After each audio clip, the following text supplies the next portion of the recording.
손매남 박사의 뇌정신건강. 한국상담개발원장이시고 코엔대학교 본교 부총장이신 손매남 목사님, 손매남 박사님과 함께하는 시간입니다. 박사님 평안하셨어요? 네. 네, 강건하시죠? 감사합니다. 예. 네, 지난주 복습부터 우리가 늘 시작하고 있는데 네. 지난주에는 대뇌 피질의 구조에 대해서 간략하게 알아봤습니다. 예. 4개 엽으로 되어 있다고 하셨죠? 예. 우리가 이제 뇌를 이제 크게 나누면 대뇌, 뇌간, 소뇌 이렇게 나눈다고 말씀을 하셨는데요. 네. 그러면서 우리가 이제 대뇌 피질을 가리켜서 우리가 이성의 뇌다라고 이렇게 말씀하고 있거든요. 그럼 대뇌 피질은 우리가 4가지 엽으로 되어 있다고 말씀을 드렸습니다. 이마엽을 가리켜서 우리가 전두엽이라고 하는데 네. 이 전두엽은 사고나 추리, 기억이나 이 말을 담당한다고 말씀을 드렸고요. 또 이 전두엽과 축두엽이 합쳐지면 이것을 가리켜서 전두엽 연합 영역이라 가지고 우리가 이성이 여기서 이제 탄생을 한다고 얘기를 하고 있습니다. 그리고 이제 축두엽을 우리가 관자엽이라고 그러죠. 귀 위에 관자엽 또는 축두엽 이렇게 얘기하는데 여기는 청각, 미각 또는 후각을 담당하는 그런 기능을 하고 있고요. 그 다음에 이제 뒤통수엽, 이제 우리 뒤쪽이죠. 그걸 가리켜서 우리가 후두엽이라고 말을 했습니다. 그리고 이 후두엽은 시각과 시각 정보를 담당한다고 이렇게 말씀을 드렸습니다. 그러니까 눈으로 보는 것 같지만은 그걸 담당하는 뇌의 기관은 후두엽이다라는 것이고요. 그리고 우리 이제 꼭대기 마루엽이라고 그러죠. 이걸 가리켜서 이제 두정엽이라고 하는데요. 머리 꼭대기요. 네. 그것은 이제 촉각을 포함한 감각 처리를 담당한다고 말씀을 드렸습니다. 그래서 이 두정엽은요, 이 공간인지라든가 방향 감각 기능을 하고 있다고 제가 지난 시간에 말씀을 드렸습니다. 네, 대뇌 피질의 4가지 엽에 대해서 함께 말씀을 드렸고요. 좌우의 쌍으로 이루어졌다고도 말씀하셨죠. 다 2개씩이라는 거죠. 네.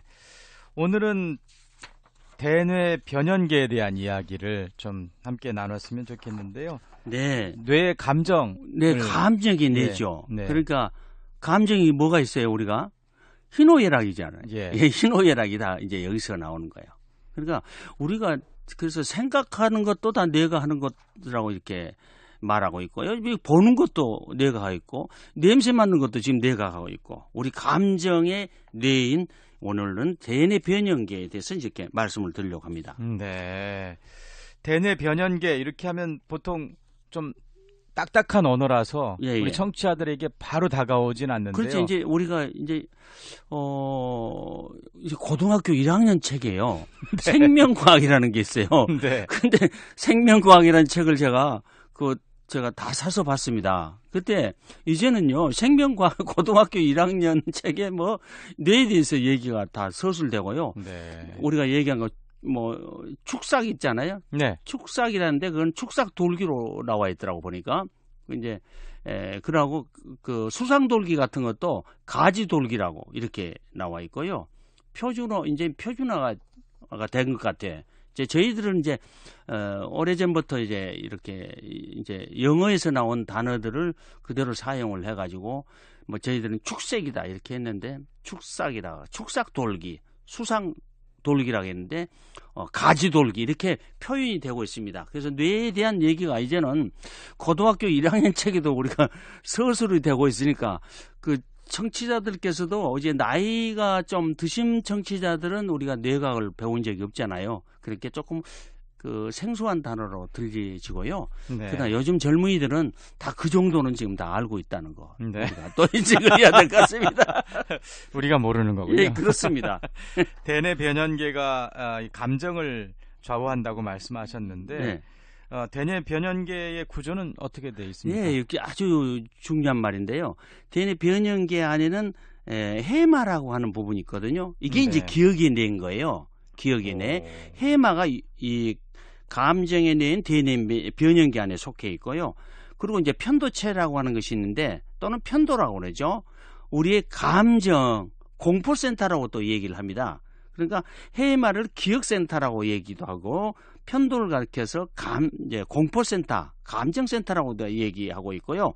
그 다음에 이제 후각계, 우리가 냄새를 맡는 거, 측자핵, 이런 거, 도파민 시스템이 있는 그런 측자핵 등의 구조로 이제 나누고 있습니다. 네. 대뇌 변연계에서 그러니까 희노애락을 관장하기도 네, 하고요. 기억력을 또 관장하기도. 네네. 바로 그 희노애락을 담당하는 부분은 이제 편도라고 하는 부분이죠. 네. 그리고 이제 기억이라는 거 하는 것은 해마에서 담당하고요. 네. 그러니까 어떤 정보를 오늘 우리가 대화하고 이것을 우리가 기억하잖아요. 그러면 기억을 할 것인가 말 것인가, 이것은 중요하다. 중요하다고 분류를 여기서 시키는 거예요. 해마에서. 네. 오늘 이거는 중요한 거다. 그러면 분류를 하는 거예요. 기억을 분류하는 것이, 그래서 기억의 내인 해마에서 이렇게 분류를 합니다. 네, 우리 극동방송에 출연하시는 한 분 전도사님이 계시는데 해마 이상으로 한 몇 주 전 주일에 10시간의 단기 기억을 잃으셨더라고요. 예. 그래서 여러 가지 검사도 하셨는데 뭐 다행히 뇌에 이상은 없다는 판정이 나왔는데 이 해마에 이상이 있으니까 기억을 완전히 다 잊으시더라고요. 10시간 동안 기억이 안 나신대요. 그렇죠. 네. 그러면 이제 그거를 이제 해마의 발달이 어떻게 됐는가 이제 좀 심도 있게 좀 봐야 되겠습니다. 네.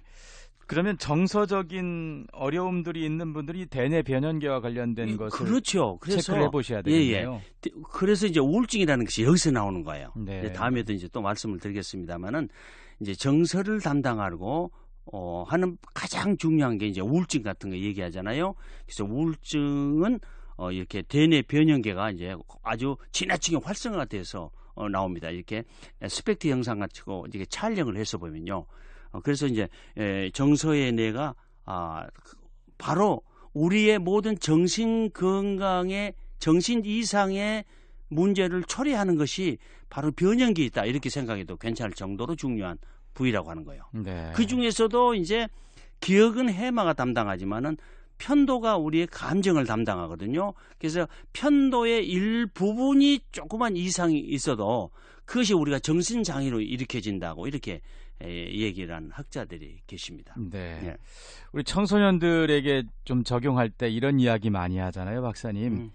청소년들이 자기가 좋아하는 걸 하면 밤을 새워도 피곤하지 않다. 그렇죠. 그러니까 어떤 이상한 정신력이 발휘가 되는 거죠. 그러니까 바로요. 네. 이게 좋고 싫은 거, 네. 이런 것도 다 대뇌 변연계에서 하는 거예요. 네. 좋고 싫은 거, 또 공포, 아까 얘기했죠. 이런 것도 다 마음속의 감정을 만들어내는 정서의 뇌가 이렇게 크기를 우리가 대뇌 변연계라고 얘기하는데, 이제 변연계가 이상이 있게 되면은 제일 문제가 이제 그 기억의 문제. 그래서 우울증에 걸리면 이제 기억의 문제가 나오죠. 네. 집중도 안 되고 공부도 안 되고 그러고 불안하고 우울하고, 이제 그래서 이것은 전체적으로 이제 대뇌 변연계가 담당을 하고 있다고 하는 것입니다. 네. 우리 극동방송 다큐멘터리 프로그램 중에 중독이라는 프로그램이 있었어요. 예. 그 프로그램 중간에 이런 내용이 나오거든요. 중독에서 이제 탈출한 분이 이야기를 하시는데 마약 또는 도박 중독, 도박 중독자 특히 그렇다고 하더라고요. 도박 중독자는 며칠씩 먹지도 않고 상한 음식을 먹어도 이 정신력으로 이 중독의 일종의 힘인 거죠. 예, 그렇죠. 그렇게 해서 그거를 도박을 하고 자지도 않고 먹지도 않고 그 일을 할 수 있대요. 예, 예. 그러면서 이 중독 이야기를 하던데 이 중독과 관련된 것도 역시 그거 담당하는 게 측자액이죠. 네. 측자액. 그때 그 방송에 출연해서 했던 것이 또 이제 저하고 같이 있는 교수님이 출연해서 하셨다고 나중에 와서 말씀을 드리더라고요. 그러니까 대뇌 변연계와 관련된 것은 감정도 전달하고 또 정서도 전달하지만 어떤 에너지를 만들기도 하겠습니다. 예, 그렇죠. 네. 그래서 정신력의 근간이 되고 있는 것이 이제 대뇌 변연계죠. 그래서 어떤 행동을 내가 이렇게 할 수 있는 에너지를 누가 주느냐, 바로 이 대뇌 변연계죠. 그러니까 어떤 일을 하려면 우리가 에너지가 있어야 되잖아요. 그러니까 우울증이 걸려지면 어떠세요? 에너지가 없어지잖아요. 네. 이제 바로 이제 그런 얘기죠. 그러니까 우울증이 걸린 사람들이 뇌를 보면은 변형계가 아주 과잉 활성화된 바람에 정상적이지 않으니까 우울하고 슬프고 집중력이 없고 잠도 잘 못 자고 다 여기 수면도 여기서 담당하거든요. 그러니까 여러 가지 정서적인 문제를 담당하고 있다는 것입니다. 네. 그리고 좋아하고 싫어하고 이런 것도 다 대뇌 변형계가 담당하고 있는데 특히 이제 우리가 눈여겨봐야 될 거는요. 이제 해마라고 한 부분 앞으로도 이제 기억이라든가 이런 데서 이제 계속해서 많이 나옵니다. 그리고 이제 편도라고 하는 것이 이제 주의 깊게 여기서 봐야 되는데 우리가 사람이 좋다든가 나쁘다든가 아이들도 딱 구분하잖아요. 아이가 좋은 사람한테는 친근한 사람한테 금방 붙죠. 예. 싫은 사람은 가지 않죠. 네. 물론 낯설은 사람도 안 가겠지만 싫은 사람을 빨리 구별해요. 그거는 왜 그러냐면 편도가 있기 때문에 그런 겁니다. 그런데 이 편도라고 하는 것은 출생할 때 이미 한 25%는 발달이 되어 가지고 나옵니다. 네. 그래서 우리가 그래서 뱃속에 있을 때 아이가 어머니가 충격을 받잖아요. 그러면 편도에 영향을 가는 거예요. 네. 편도에 영향을 가니까 그러다가 이제 막 태어나서 얼마 안 돼가지고 편도는 모든 게 다 완성이 돼버립니다. 네. 편도는 일찍이 완성이 돼가지고 결국 어릴 때의 일을 갖다가 기억하는 것을 갖다가 밖으로 나타내지는 못해도 그 안에 편도라고 하는 것이 다 저장이 됐다는 거예요. 그래서 네. 어릴 때 사랑을 못 받았다든가 또 심한 학대를 당했다든가 그러면 다 편도에 저장이 됐다가 나중에 이제 문제를 다 일으키게 되는 것이죠. 네. 그래서 이 정서가 뇌 발달이 어느 게 됐냐? 바로 뱃속에 있을 때 이미 편도는 25%는 다 돼 있고요. 막 출생하자마자 2, 3세 안에 이미 편도는 다 완성이 되는 겁니다. 그러니까 네. 아이들에게 정서적인 어떤 사랑을 잘 전달하는 것이 그렇게 중요한 거죠. 네.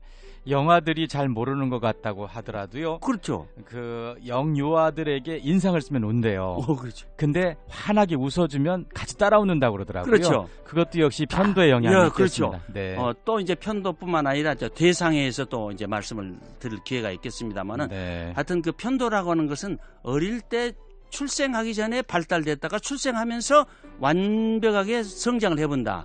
그러나 해마는 그렇지 않습니다. 해마는 그렇지 않은데 그래서 우리가 그 어릴 때에 그 충격을 받는다든가 뱃속에 있을 때 충격을 받는 것은 그렇게 우리가 저장이 다 된다는 것을 우리가 기억을 해야 되겠습니다. 네. 그러니까 그 엄마의 뱃속에 있을 때부터 네. 태아에게 신경을 많이 써야 되겠죠. 예, 그렇죠. 네, 네. 오늘은 한국상담개발원장이시고 코엔대학교 본교 부총장이신 손면한 박사님과 함께 뇌정신건강 시간으로 꾸며드렸습니다. 다음 주에 다시 뵙겠습니다. 네, 감사합니다. 감사합니다. 오늘 또 좋은 하루가 되시길 바랍니다.